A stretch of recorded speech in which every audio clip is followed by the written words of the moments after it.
Let's go ahead and get started. 起立，面向佛堂，参加三鞠躬，一鞠躬，再鞠躬，三鞠躬，参加各位点传师一鞠躬，开班一鞠躬，请坐下。Please be seated.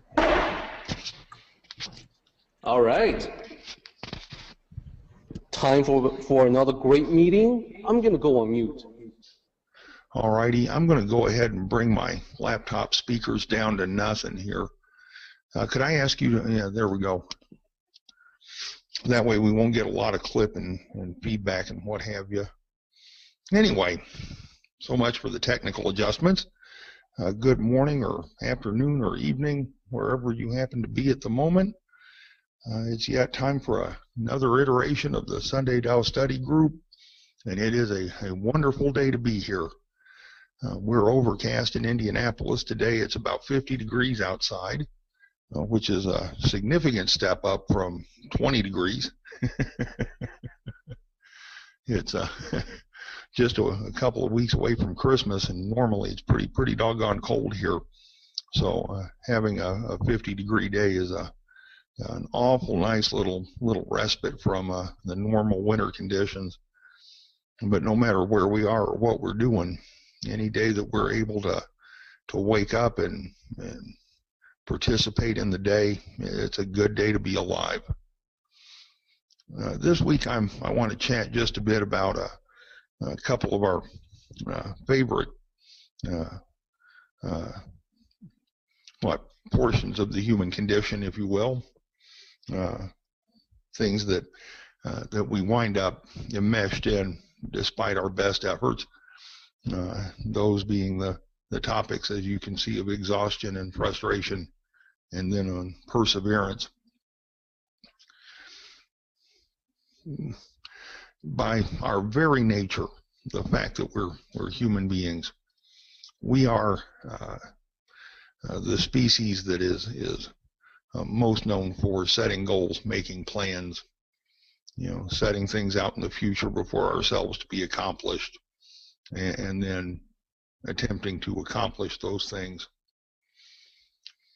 And it is within that very nature that we sow the seeds of our own frustration, unfortunately. Our ability to think and to plan and to reason and to set goals is part of our basic survival strategy from our earliest days as human beings. The ability, for instance, to realize that we need food over the winter led to an agrarian society where crops could be grown in quantity and stored and meted out so that people didn't starve to death in the winters. It's what allowed early man to get together as a group and go out and hunt down a woolly mammoth and then divide it up amongst several people. And although these days woolly mammoth hunting is kind of down as a recreational sport or a survival necessity, the instincts that evolved in us as a result of that development are actually still very much a part of our lives. The thing is, very often when we set about to create a goal or to make plans for an activity, we tend to do that in an obsessive way. We tend to futurize an awful lot. That is, we set that goal out there and then we agonize and worry and stress and strain and think and plot and scheme over it and basically drive ourselves to distraction trying to figure out how to accomplish it. Most of the goals and the goals we create and the plans that we make are based on our own desires. And so they come ready-made with their very own emotional attachments. We don't often, for instance, I never hear anyone make a goal to go out and break their leg, or to go out and throw a rock at a hornet's nest, or to do other things that are usually intentionally injurious or harmful to themselves. Most of the time we hear people talking about setting a goal to perhaps have a newer, better vehicle, or a bigger house, or a better job, or a new position with more money, things along those lines. And those sorts of goals, while they're not necessarily bad in and of themselves, come with an emotional attachment. They're things that we desire, things that we want. And when those things cross the boundary between being niceties and preferences or necessities into the realm of becoming fixations or obsessions, then those attachments cause us problems. And so once again, we're here talking about the moderation of desires and the elimination in as much as we possibly can of attachments to the things that we're trying to achieve. Does that mean that we shouldn't make plans to try to achieve a better position with more money, or a better, nicer car, or a nicer house, or whatever it is that we think we want? Well, not necessarily. It's once again not the goal or the plan that is essentially flawed. It's us. If we can make those goals and those plans without the emotional attachments, without the excessive desiring, then we can perhaps remain somewhat more okay. But what usually winds up happening is a loss of balance in the individual. And where we where we can see this illustrated probably the most clearly of anywhere is in our work lives, right?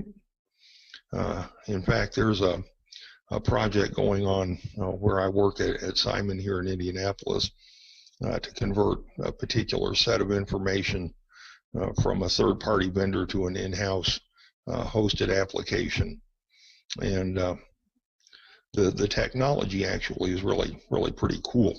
It has to do with crowd movement dynamics and controlling the flow of traffic through some 300 malls with targeted advertising and messages and that sort of thing that help bring business into the stores and malls and what have you.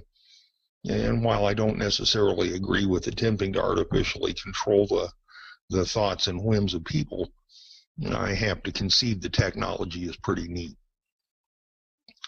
But because this is a visible project, because it's championed by someone who's fairly high up in the company, and because it tends to be a real revenue producer for the corporation, this project has a tremendous amount of importance attached to it, a lot of visibility, and just a ton of urgency that has precluded the ability of most people to actually slow down and plan the steps required to get this accomplished. And of course, it all has to be done before January the 1st. Pardon. That kind of artificial importance being associated with a plan or a goal can absolutely be the ruination of the goal itself. And in this particular case, we have some 30-odd people running around in little tiny tight circles, repeating all kinds of work and doing and undoing all kinds of work, and having multiple individuals and teams doing the same redundant work over and over and over again in the name of appearing to be busy, of looking like something's actually being done, and not necessarily in a unified and coordinated step-by-step process from the beginning to the conclusion. And when I talk about the seeds of exhaustion and frustration, that's it right there. There is absolutely nothing that makes me more nuts than artificially contrived busy work, because it achieves no purpose and consumes a tremendous amount of time. Lao-Tzu actually talks about this. Apparently in Lao-Tzu's time they had projects of this nature. just like we do. And we're actually going to get around to that here in a moment. And I found that actually somewhat humorous while I was considering this talk. We're going to talk about chapter 64 from the Tao Te Ching in part.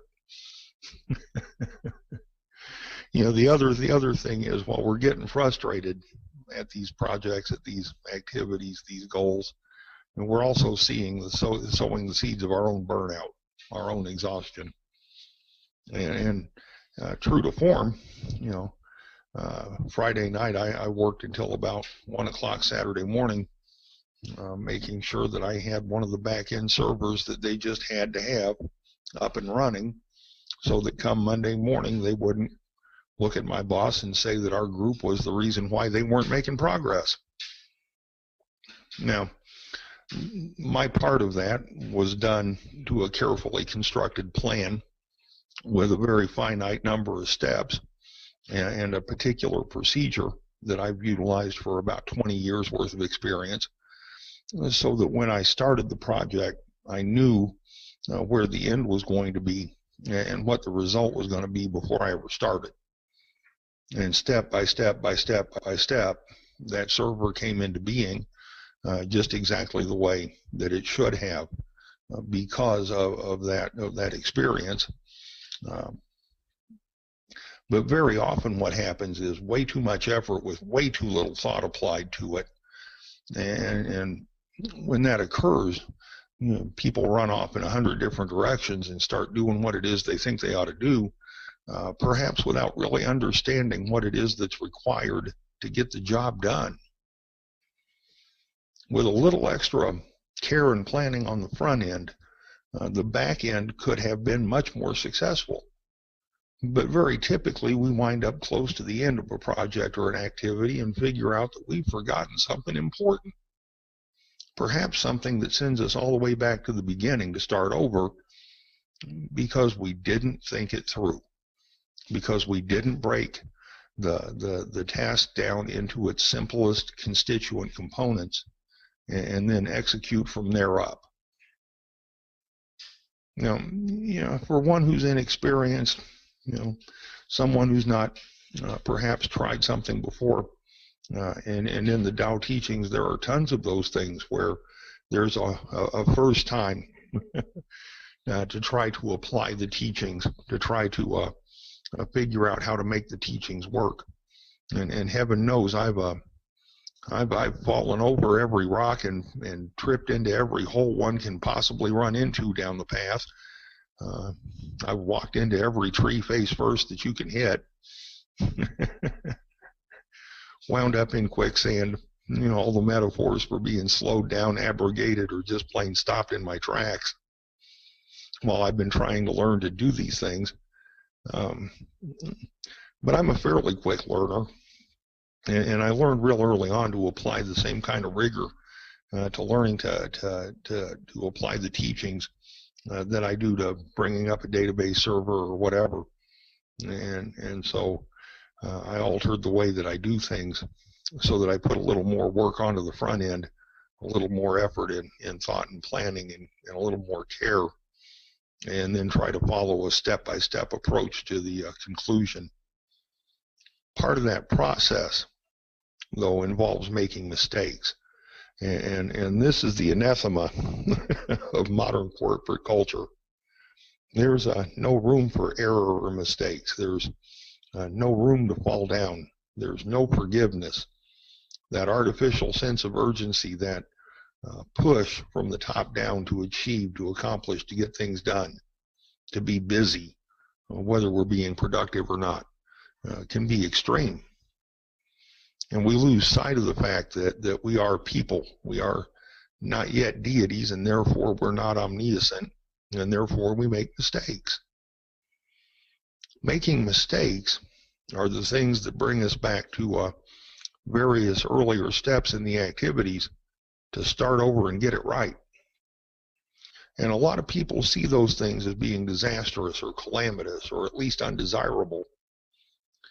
But in life, just as in business, we learn by making mistakes. I can't begin to tell you the number of times I've fallen flat on my face trying to learn to apply the Tao teachings. And some of those mistakes have been rather public and rather mortifying. Although looking back, they're now mostly comical. And it was only by the grace of wonderful people like Master William and Senior Master Yang that I was not completely and utterly humiliated on a couple of occasions where some of those mistakes were made. It is an essential part of our nature that we're not always going to be right. Every now and again, we're going to be wrong. We're going to fall down. Okay. The point is, when that happens, we have to get back up and keep going. Sometimes mistakes lead to failure. While it's true, if we apply the care and planning on the front end that we should, that the likelihood of failure is greatly reduced, it's never eliminated. But like mistakes, failures are an education in a nutshell. When we try something and it doesn't go according to the plan that we conceived, when it doesn't work according to the vision that we held out in front of our faces, when despite the best advice we could solicit and the best of our efforts, it just doesn't work, then we're faced with failure. And we can allow failure in a plan to either be a complete and utter disaster, or we can allow it to be a little nudge to get better educated and go back and try it again. But doing all these things repeatedly will wear us out. If we fail over and over and over and over, if we make the same mistakes repeatedly, that's an indicator that something isn't working properly, that there is something in our hearts and minds that's preventing us from putting together the right set of steps in the right order to achieve whatever our desired result is. The harder and the faster we run, the more tired we get more quickly. And so we have to pay attention to the alpha and the omega, if you will, the beginning and the end. We have to apply the same care and caution at the end of an activity that we try to apply at the beginning. We have to be methodical and systematic and careful. Now, the other thing, the last thing on the list here, meddling, is the one thing that will bring us more grief more quickly than almost anything else we can do in human relationships. And once again, I turn to corporate America as the shining example of just exactly how meddling affects us. When you think about the environment in which you work, and I'm going to say that without even knowing where all of you work, that every single person within the sound of my voice right now knows a person in their business or place of work that absolutely cannot mind their own business, who has their fingers in everything except what they ought to be doing, who's always the first person at the water cooler or the coffee pot with a juicy bit of gossip, and always the last person at the planning session to figure out how to get things done. This is the person who runs around in the fastest little tiny tight circles where there is no plan, no care, no thought. There only is dabbling in all of the activities that one can get their hands on, making the appearance of importance and position and urgency, but not having the essence or understanding of the goals and what needs to be accomplished. We absolutely cannot be that person if we want to succeed at anything. It takes a tremendous amount of effort to pay attention to everybody else's business and our own. It takes even more energy to maintain the line of deception, stories, and half-truths that go into creating the appearance of forward progress, trying to figure out where we can pass off the mistakes and the failures so that we don't look like we did anything wrong. It is a tried and true axiom that we need to avoid meddling at all costs. In fact, Lao Tzu says that the sage dares not to meddle. It is a severe activity, and severe enough that Lao Tzu mentions it repeatedly. And yet, meddling is an Olympic sport in corporate business. I'm chuckling about it because although I don't engage in it and never really have, I'm not the corporate social butterfly. I have watched it for years and years.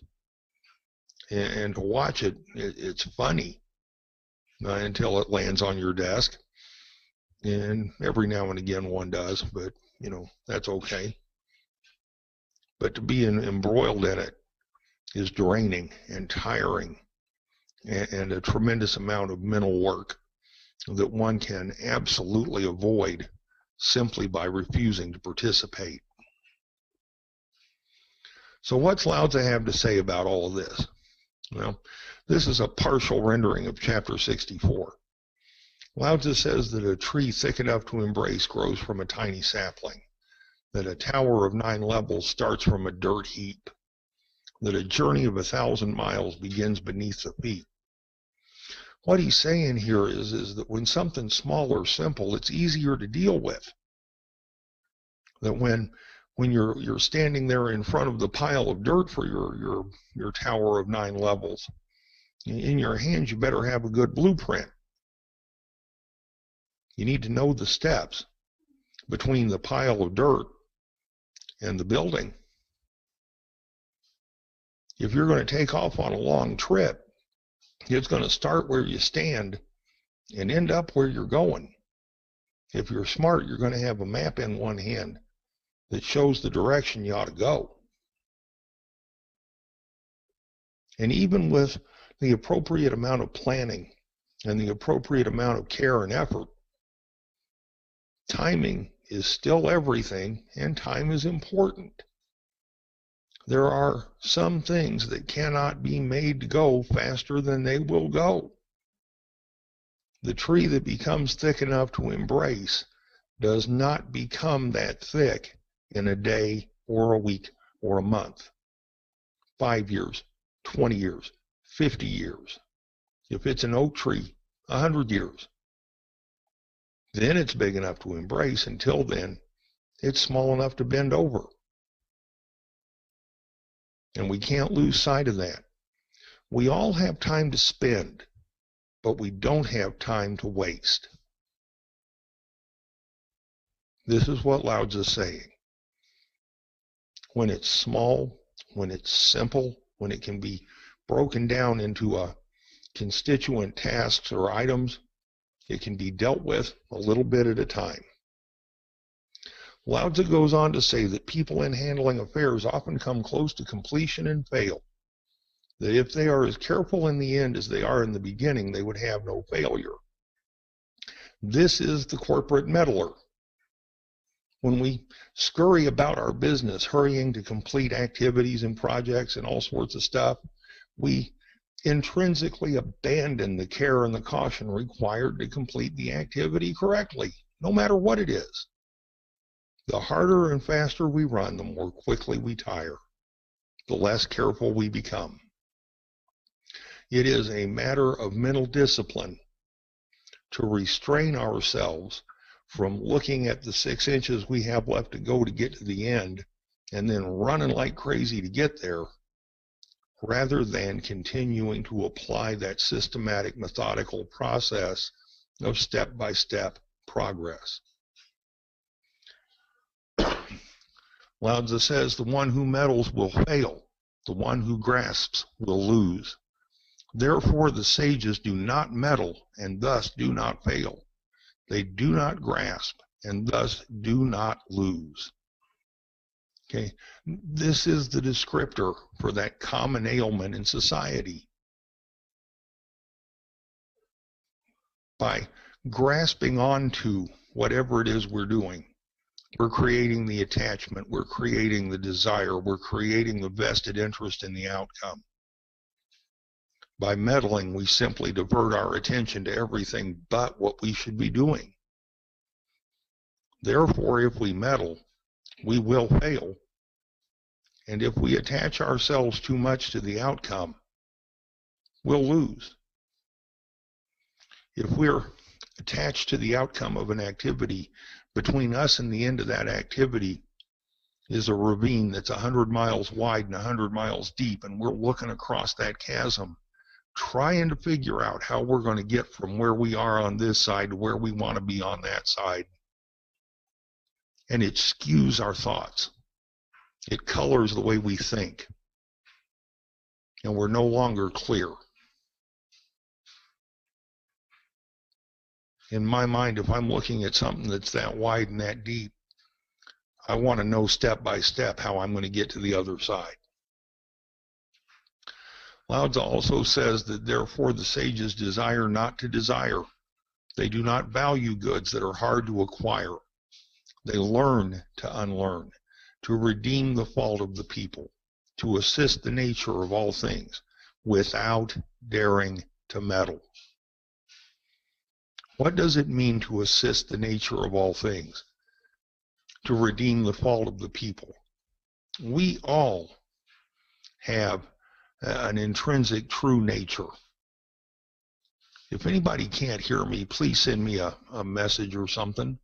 I just got a notice from GoToWebinar. Anyway, we all have an essential nature.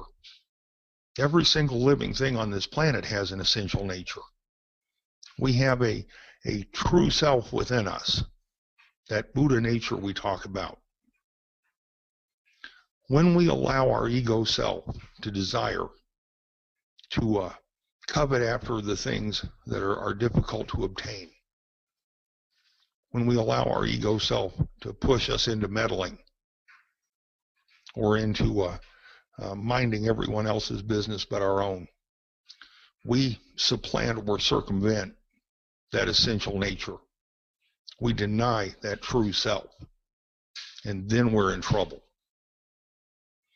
Desiring not to desire is going a step beyond not having desires to not having the will to desire, to achieve without forming an attachment, to do without being attached. To unlearn, that statement's a mite confusing. But think of it this way. Learning for the sake of knowledge and nothing else doesn't necessarily produce any results. It can divert us from being in the present moment, from exercising the care that we should exercise when we're in the midst of attempting to accomplish what we're doing. If perhaps we were more focused in the present, more attentive to the tasks at hand, then the accomplishment would come along based on that attentiveness and that methodical process, and the learning, the knowledge may come along as a side benefit of the activity, the additional experience. We're going to go through that process anyway, right? Where we lack experience and knowledge going in, we're going to make mistakes. We might fail once or twice, and the education will come along as a result of what we didn't know. But if we're careful and attentive to what we're doing and in the present moment while we're doing it, that learning becomes a part of that process and not something that we go out and do so that we can focus on someplace where we're not.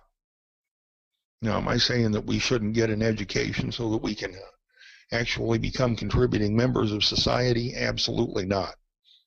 This doesn't have anything to do with getting a public education, going to a good high school, a good college, getting a degree, whatever. This has to do with the mindset that we hold on to while we're in the midst of doing what it is that we do, and thereby redeeming the fault of the people. All of those folks who are running around in little tiny tight circles with no real understanding of how to get from point A to point B. That, I think, is assisting the nature of all things. Daring not to meddle goes without saying. I talk about this particular topic probably more than anything else because it is so doggone dangerous. The more we meddle, the more trouble we heap upon ourselves, and it is unavoidable. Not valuing the goods that are hard to acquire is very simply not forming an attachment, not having a covetous nature. It all goes back to Lao Tzu's thoughts on unattached action. It is the way that the sage accomplishes what he accomplishes and then withdraws. For as long as we make those attachments, for as long as our accomplishments are driven by our desires, we're going to have a commensurate amount of grief associated with everything that we do. And so perhaps what we need to do is utilize the essential nature to help us get from point A to point B in that methodical and systematic way. By exercising that same care and caution at the end as in the beginning, and by staying focused in the present without living in the past or worrying about the future too terribly much. Focused but not obsessed, not fixated. So if I had to leave you with just a couple of thoughts, I think where I'd start is that our hurry up lifestyle creates that perfect breeding ground for burnout and exhaustion and frustration and failures of all kinds, and it does. I don't know about everybody else, but I work in a relatively visible and sometimes high pressure environment where if I let it get to me, it absolutely could be debilitating.